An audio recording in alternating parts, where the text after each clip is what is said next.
क्या होता अगर तोजी शिबुया में सुसाइड नहीं करता बल्कि सॉर्सरर्स की मदद करता गोजो को आजाद करने में। ये एक छोटा सा चेंज पूरे जुजुत्सु काइसेन के फ्यूचर को बदल कर रख देता। जिस रात पूरा टोक्यो तबाह हो गया था और हजारों सिविलियंस मारे गए थे, साथ ही केंजाकू भी अपने प्लान में सक्सेसफुल हो गया था। क्या ये सारी चीजें हो पाती अगर केवल तोजी इस स्टोरी में ऐड हो जाए तो? और क्या तोजी के आने के बावजूद गोजो फ्री हो भी पाएगा या नहीं? वेल, आज की वीडियो बहुत इंटरेस्टिंग होने वाली है, तो बिना टाइम वेस्ट किए स्टार्ट करते हैं आज की इस कहानी को। ओरिजिनल स्टोरी में ग्रैंडसन की सोल पर तोजी की बॉडी ने कब्जा कर लिया था, क्योंकि तोजी की बॉडी में कर्स्ड एनर्जी 0 थी और इसी वजह से तोजी की असली कॉन्शियसनेस कुछ देर के लिए वापस आ पाई थी।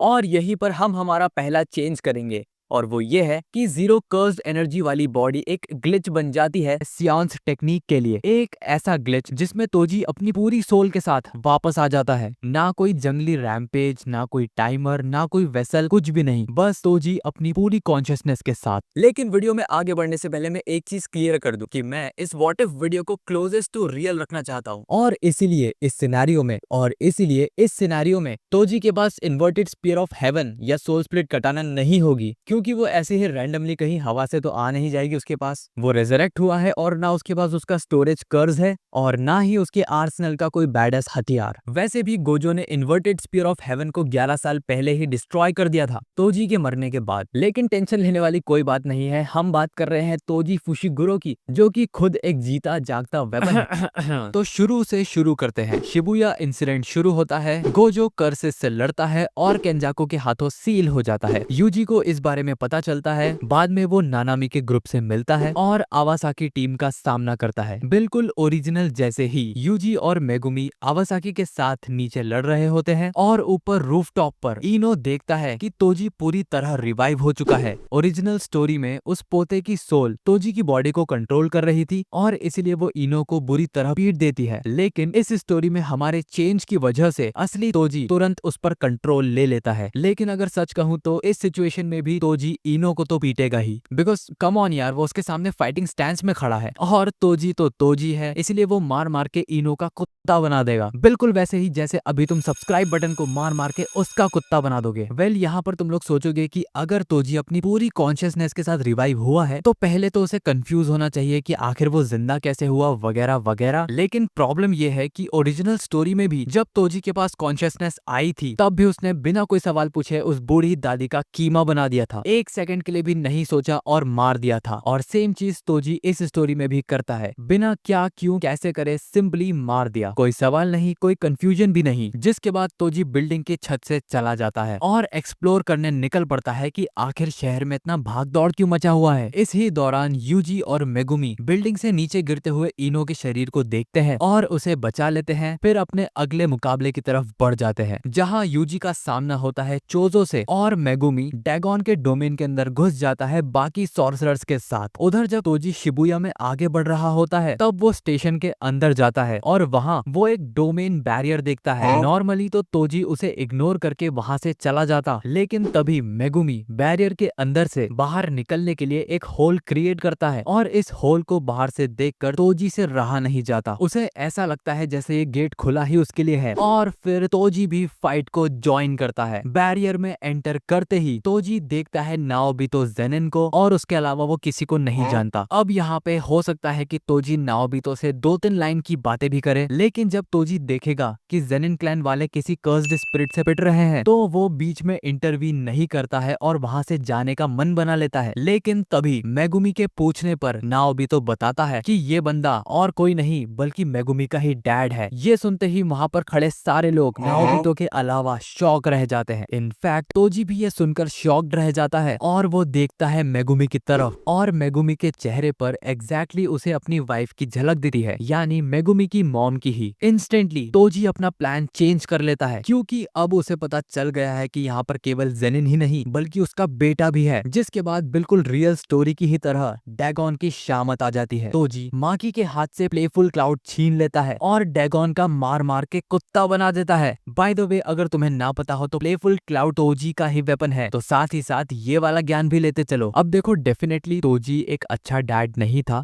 लेकिन वो मेगुमी की बहुत परवाह करता था और ये बात हमें पता चलती है सीजन 2 में, जब उसकी आखिरी विश ही ये थी कि गोजो मेगुमी का ख्याल रखे और उसे एक बेटर फ्यूचर दे। साथ ही उसने शिबुया में भी खुद को इसीलिए मार लिया था ताकि मेगुमी को उसके माइंडलेस रैम्पेज वर्जन का सामना न करना पड़े। सो या बॉटम लाइन ये है कि उसे एक्चुअली मेगुमी की परवाह है और ये रीजन मोर देन इनफ है कि आखिर क्यों तोजी सॉर्सरर्स की मदद करेगा। अब स्टोरी पर वापस आते हैं और हमने ये फाइट ऑलरेडी देख रखी है तो ज्यादा दिमाग लगाने की जरूरत नहीं है। तोजी बिना किसी दिक्कत के डैगन को मार मार के उसका कुत्ता बना देता है और सारे लोगों को वापस से डोमेन के बाहर ले आता है। अब देखो इस पॉइंट से स्टोरी ओरिजिनल से बहुत चेंज हो जाती है क्योंकि तोजी को अब एक रीजन मिल चुका है सॉर्सरर्स की मदद करने का। तो डोमेन से बाहर निकल के सभी लोग तोजी को एक्सप्लेन करने लगते हैं कि आखिर शिबुया में चल क्या रहा है। अब इस पॉइंट तक नाओबितो का एक हाथ कट चुका है और सारे लोग इंजर्ड हैं और थके हुए भी हैं। तो वो लोग अपना नेक्स्ट मूव प्लान कर रहे होते हैं कि क्या उन्हें शोको के पास जाना चाहिए क्योंकि शोको भी अभी शिबुया में ही है और सॉर्सरर्स का इलाज कर रही है। तो वो लोग यही प्लान कर रहे थे कि उन्हें शोको के पास जाना चाहिए वगैरह वगैरह। लेकिन इससे पहले कोई भी वहां से निकल पाता, वहां जोगो की एंट्री होती है और वो देखता है कि उसका दोस्त डैगन मारा जा चुका है। अब ओरिजिनल में हमें पता है कि जोगो ने बिना टाइम वेस्ट करे नानामी, माकी और नाओबितो को जलाकर राख कर दिया था, लेकिन ये सारी चीजें तब हो पाई थी जब तोजी मेगुमी को लेकर स्टेशन के बाहर निकल गया था। लेकिन इस बार सॉर्सरर्स के पाले में खड़ा है तोजी फुशिगुरो और वो ये भी जानता है कि मेगुमी उसका बेटा है और वो खतरे में है। तुम लोग एक सेकंड के लिए पॉज करो और इमेजिन करो, तोजी केवल पैसे के लिए इतना खतरनाक हो सकता है कि गोजो और गेतो को साथ में मार दे। तो अब सोचो जब उसकी बारी आएगी उसके लव्ड वंस यानी मेगुमी को प्रोटेक्ट करने की, तब वो कितना ज्यादा खतरनाक हो सकता है। जिसके बाद डेफिनेटली एक बहुत खतरनाक फाइट स्टार्ट हो जाती है जो कि अगर एनिमेट होती तो सच बता रहा हूँ बहुत मजा आता, क्योंकि जोगो की पावर्स बहुत अंडररेटेड है। उसने अब तक केवल 2 ही मेजर फाइट करी है, वो भी द स्ट्रॉन्गेस्ट गोजो और सुकुना से, और इसीलिए दोनों कैरेक्टर्स ने उसे बच्चों की तरह मारा। लेकिन मैं तुम्हारा ये डाउट क्लियर कर दूं क्योंकि एक्चुअली वो बहुत ज्यादा स्ट्रॉन्ग है, स्पेशली डैगन से तो बहुत ही ज्यादा ताकतवर है क्योंकि डैगन एक न्यू बॉर्न कर्स्ड स्पिरिट ही थी, तो डेफिनेटली वो ज्यादा कमजोर था। पहली बात तो उसके फिजिकल स्टैट्स इंसेन है, वो ओपोनेंट्स को बड़ी जल्दी मार सकता है, वो भी अलग अलग तरीकों से। ऊपर से अगर केवल उसने टच भी कर लिया तो उसका ओपोनेंट फ्लेम्स में जलकर राख हो जाएगा। ऊपर से जो वो खतरनाक वॉल्केनोस कहीं से भी मैनिफेस्ट कर लेता है, उससे किसी इंसान को तो एटलीस्ट बहुत दिक्कत आने वाली है। और ऊपर से इस बार तोजी के पास इन्वर्टेड स्पीयर ऑफ हेवन भी नहीं है और ना ही सोल स्प्लिट कटाना है। तो देखो तोजी को दिक्कत तो आने वाली है सिर्फ प्लेफुल क्लाउड के साथ। अगर उसके पास उसके दूसरे हथियार भी होते तो वो जोगो को डैगन की तरह ही छल्ली कर देता। ऊपर से जोगो की ड्यूरेबिलिटी भी बहुत ज्यादा है, इतनी ज्यादा कि वो बहुत पास से गोजो का रेड भी खा चुका है और फिर भी वो लड़ने की हालत में था। प्लस उसकी सुकुना के साथ फाइट में भी हमने देखा था कि जब वो ऑल आउट चला जाए तब वो कितना डिस्ट्रक्शन मचा सकता है। अब सारे स्टैट्स और सारे फिगर्स को दिमाग में रखने के बाद भी मेरा मानना है कि बिना इन्वर्टेड स्पीयर ऑफ हेवन और सोल स्प्लिट कटाना के भी तोजी फुशिगुरो इस फाइट को जीत जाएगा। भले ही जोगो उसका डोमेन एक्सपेंशन भी यूज कर ले, लेकिन फिर भी वो तोजी लेवल नहीं है और इसका रीजन है तोजी के हेवनली रिस्ट्रिक्शन से मिली इमेंस पावर। और हेवनली रिस्ट्रिक्शन कितनी पावरफुल चीज है इसका आइडिया तुम लोगों को अभी तक हो ही जाना चाहिए था। अब बहुत सारे लोग कमेंट्स में आ जाएंगे कि अर्जित भाई तुम्हें ये नहीं पता वो नहीं पता, तो पहले तो मैं तुम्हारा डाउट क्लियर कर दूं। सबसे ज्यादा लोग कमेंट्स में यही बोलेंगे कि डोमेन एक्सपेंशन में जोगो जीत जाएगा, लेकिन देखो जिन लोगों के पास कर्स्ड एनर्जी नहीं होती है जैसे कि तोजी और माकी, उन्हें डोमेन एक्सपेंशन में श्योर हिट इफेक्ट नहीं पड़ता है, जिसका मतलब तोजी आसानी से वॉल्केनिक इरप्शंस को डॉच कर लेगा। प्लस हमने गोजो वर्सेस तोजी पार्ट 1 में भी देखा था कि कैसे हवा में ही तोजी गोजो के ब्लू को भी डॉच कर पा रहा था, जिसका मतलब वो मिड एयर में भी बहुत फास्ट है। तो इन दी एंड में कितनी बार भी सोचूं नतीजा यही निकलता है कि तोजी ही इस फाइट को जीतेगा। अपने प्लेफुल क्लाउड को तोजी ने ऑलरेडी शार्प कर रखा है, तो उसी से तोजी जोगो को बार बार स्टैब करके मार देगा। अब क्योंकि तोजी ने जोगो को मार दिया है तो इससे पूरी स्टोरी में एक मैसिव चेंज आ जाएगा, क्योंकि ओरिजिनल स्टोरी में जोगो ही वो व्यक्ति था जिसने यूजी को सुकुना की 10 फिंगर्स खिलाई थी और 10 फिंगर्स एक साथ खा लेने की वजह से ही यूजी ने अपनी बॉडी पर कंट्रोल खो दिया था, जिस वजह से सुकुना ने पूरे शिबुया को शमशान घाट बना दिया था। लेकिन अगर तोजी ने जोगो को पहले ही मार दिया है तो वो यूजी को 10 फिंगर्स खिलाने का सवाल ही नहीं उठता, जिस वजह से ना ही वो शिबुया का मैसेकर होता और ना ही माहोरागा समन होता। लेकिन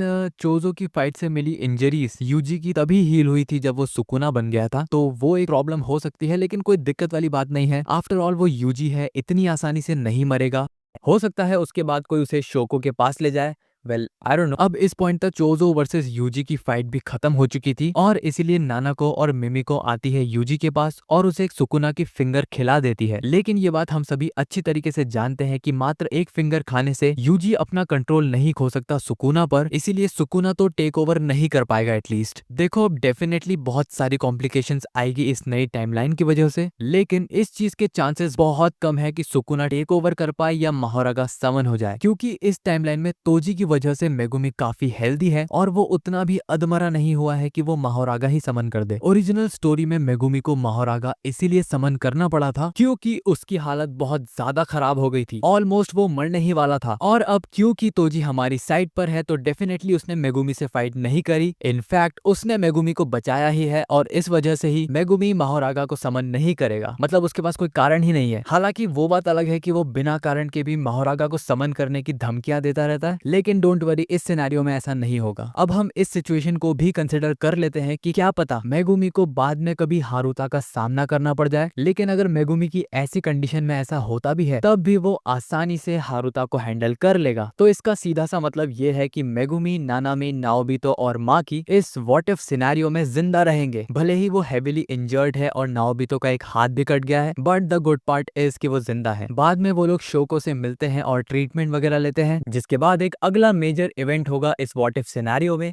और वो होगा तोजी वर्सेस माहितो। यहाँ पर फाइट तोजी से इसलिए होगी क्योंकि हम जानते हैं यूजी तो बेहोश पड़ा हुआ है, तो जोगो को हराने के बाद तोजी का सामना होगा माहितो से। अब देखो माहितो डेफिनेटली एक स्पेशल ग्रेड कर्स है और उसकी यूनिक कर्स्ड एनर्जी की वजह से केवल उसे फिजिकल स्ट्रेंथ के दम पर हरा पाना इम्पॉसिबल है। ये फाइट बहुत ज्यादा आसान हो जाती अगर तोजी के पास इन्वर्टेड स्पीयर ऑफ हेवन होता, लेकिन इसका मतलब ये भी नहीं है कि तोजी इस फाइट को हार जाएगा या उसे बहुत ज्यादा दिक्कत आएगी। हो सकता है फाइट के स्टार्ट में ही माहितो बहुत सारे ट्रांसफिगर्ड ह्यूमंस को तोजी पर अटैक करने के लिए भेजे, लेकिन तोजी उन्हें गाजर मूली की तरह काट देगा और तोजी को बहुत ज्यादा टाइम नहीं लगेगा ये समझने में कि माहितो की कर्स टेक्निक आखिर है क्या, और इसीलिए वो माहितो को अपनी टेक्निक खुद पर यूज नहीं करने देगा क्योंकि वो ऑलरेडी बहुत ज्यादा फास्ट है। लेकिन फिजिकल स्ट्रेंथ के मामले में माहितो भी कम नहीं है। आई मीन यूजी और तोदो दोनों को फिजिकल स्ट्रेंथ के मामले में काफी देर तक होल्ड करके रखना कोई छोटी बात नहीं है, जिसका मतलब तोजी माहितो को वन शॉट तो नहीं कर पाएगा, लेकिन सच कहूं तो तोजी माहितो को स्पीड, फिजिकल स्ट्रेंथ, ड्यूरेबिलिटी के मामले में बड़े आराम से आउटस्केल करता है। तो मुझे बिल्कुल भी नहीं लगता कि माहितो का कोई भी चांस है इस फाइट को जीतने का। और जो लोग सोच रहे हैं कि माहितो तोजी को ट्रांसफिगर कर देगा, तो ऐसा बिल्कुल भी नहीं हो पाएगा क्योंकि माहितो ने खुद स्टेट करा था कि अगर ओपोनेंट और उसके बीच में पावर डिफरेंस बहुत ज्यादा होगा तो वो सिंगल टच में तो ट्रांसफिगरेशन नहीं कर पाएगा, जैसा कि वो तोदो को नहीं कर पाया था। तो अगर हम इसे इस तरीके से समझे कि तोजी तोदो से ज्यादा पावरफुल है और तोदो लगभग माहितो जितना ही पावरफुल है, तो इस इक्वेशन से हमें ये पता चलता है कि तोजी इस फाइट को जीत जाएगा। भले ही माहितो उसका डोमेन एक्सपेंशन अनलीश करे या कुछ भी करे, तब भी वो तोजी को नहीं हरा सकता। लेकिन तोजी माहितो को मार भी नहीं पाएगा क्योंकि केंजाकू ऑलरेडी इन सारी चीजों पर नजर रखे हुए है उसके टेक्निक की वजह से, और जैसे ही केंजाकू को ये लगेगा कि माहितो अब हारने वाला है, वो सिंपली फाइट में स्टेप इन करेगा और बीच में ही इंटरफेयर कर देगा। ऐसा इसलिए क्योंकि केंजाकू माहितो को मरने नहीं देगा, क्योंकि उसको माहितो की कर्स टेक्निक की बहुत ज्यादा जरूरत है कलिंग गेम को किक स्टार्ट करने के लिए। तो इस सिनेरियो में होगा कुछ ऐसा कि तोजी जैसे ही माहितो को खत्म करने ही वाला था तभी केंजाकू स्टेप इन करता है, जिसके बाद कहानी में एक और मेजर फाइट होगी विच इज तोजी वर्सेस केंजाकू। अब देखो फिजिकल एबिलिटीज के मामले में भले ही तोजी यहाँ पर सुपीरियर है, लेकिन वो आसानी से केंजाकू को नहीं हरा पाएगा क्योंकि केंजाकू के पास कर्स्ड स्पिरिट्स का पिटारा भरा हुआ है और यहीं से तोजी को दिक्कत आना शुरू हो जाएगी। चाहे डिफेंस के लिए हो या अटैक के लिए, केंजाकू के कर्सेस हमेशा एक्टिव रहेंगे क्योंकि हम जानते हैं कि उसने चोजो जैसे व्यक्ति को केवल low grade cursed spirits use करके ही हरा दिया था। And not to mention Kenjaku के पास एंटी ग्रेविटी भी है। एंटी ग्रेविटी के साथ अगर कर्सेस का भी अटैक हो जाए तो तोजी के लिए बहुत ज्यादा दिक्कत आ सकती है क्योंकि केंजाकू ने चोजो को, यूका को और गरुडा को तीनों को एक साथ हैंडल कर लिया था और उस फाइट में हमें पता चला था कि केंजाकू फिजिकल पावर्स में भी बहुत आगे है। ऊपर से माँ की ये चीज भी क्लियरली स्टेट करती है कि वो लोग डायरेक्टली जाकर केंजाकू को हेड ऑन तो नहीं हरा सके, और इसीलिए मेरा मानना भी यही है कि तोजी केंजाकू को बिना इन्वर्टेड स्पीयर ऑफ हेवन या फिर बिना उसके आर्सेनल के बिल्कुल हरा नहीं पाएगा। लेकिन सवाल तो यह है कि आखिर तोजी उससे अकेला फाइट करेगा भी क्यों। मेरे हिसाब से इस सिनेरियो में बाकी के सॉर्सरर्स जो कि उस टाइम शिबुया में प्रेजेंट थे और लड़ने की हालत में थे, वो लोग बैटलफील्ड पर पहुंच जाएंगे और तोजी को बैकअप देंगे। तो बेसिकली जो शिबुया की लास्ट फाइट थी, काफी हद तक चीजें वैसी ही होंगी, बस यहाँ पर स्टोरी में यूजी की जगह तोजी स्वैप हो जाएगा और कुछ एक्स्ट्रा सॉर्सरर्स भी ऐड हो जाएंगे, जैसे कि नानामी, माकी और मेगुमी, जो कि ओरिजिनल स्टोरी में तो लड़ने की हालत में नहीं थे। लेकिन इस सिनेरियो में ना तो जोगो इनको जला पाया है और ना ही माहोरागा या सुकुना समन हुआ था, जिस वजह से इनकी 12 बज जाए। साथ ही क्योतो टीम से भी काफी सारे लोग इस फाइट को ज्वाइन करेंगे। तो ओवरऑल इस सिनेरियो में सॉर्सरर्स काफी अच्छी कंडीशन में है और सॉर्सरर्स का लाइनअप भी बहुत स्ट्रांग हो गया है, स्पेशली तोजी के ऐड होने से। तो अगर हम केंजाकू की स्टार कॉरिडोर वाली फाइट को याद रखें तो चोजो, यूकी और गरुड़ा के अगेंस्ट ही केंजाकू की 12 बज गई थी और उन्हें हराने में उसके पसीने छूट गए थे। ऊपर से इस सिचुएशन में तुम लोग माकी, मेगुमी, नानामी भी इस फाइट को ज्वाइन कर ले तो ये सारे लोग मिलकर केंजाकू को मार मार के उसका कुत्ता बना देंगे। लेकिन केंजाकू की टीम से उराऊ में एक बड़ी प्रॉब्लम बन सकती है ग्रेड 1 या उससे कमजोर सॉर्सरर्स के लिए, क्योंकि उसकी आइस मैनिपुलेशन वाली टेक्निक लेजिट बहुत स्ट्रांग है। लेकिन क्योंकि अब सॉर्सरर्स के पाले में काफी सारे बैकअप्स आ चुके हैं, तो मुझे लगता है कि चोजो, गरुड़ा और बाकी सारे सॉर्सरर्स मिलकर उराउमे को आराम से संभाल लेंगे, क्योंकि सिर्फ गरुड़ा की भी पावर्स बहुत ब्रोकन है अगर तुम लोगों ने मांगा पढ़ी है तो मेरे हिसाब से इतने सारे लोग मोर देन इनफ होंगे उराउमे को संभालने के लिए, और तोजी, यूकी ये तीनों मिलकर केंजाकू को आराम से संभाल लेंगे। अब ऐसी सिचुएशन में केंजाकू सबसे पहले तो वहां से भाग निकलने की कोशिश करेगा, लेकिन हमारा लाइनअप इतना स्ट्रांग है कि मुझे नहीं लगता वो वहां से भाग भी पाएगा, और इसीलिए मेरा मानना है कि केंजाकू इस पॉइंट पर हार जाएगा और हमारे सॉर्सरर्स उससे प्रिजन रिल्म भी वापस ले लेंगे। लेकिन वो उसे खोलेंगे कैसे, आई डोंट नो। हमने तो कभी फ्रंट गेट से खुलते हुए देखा नहीं है प्रिजन रिल्म को।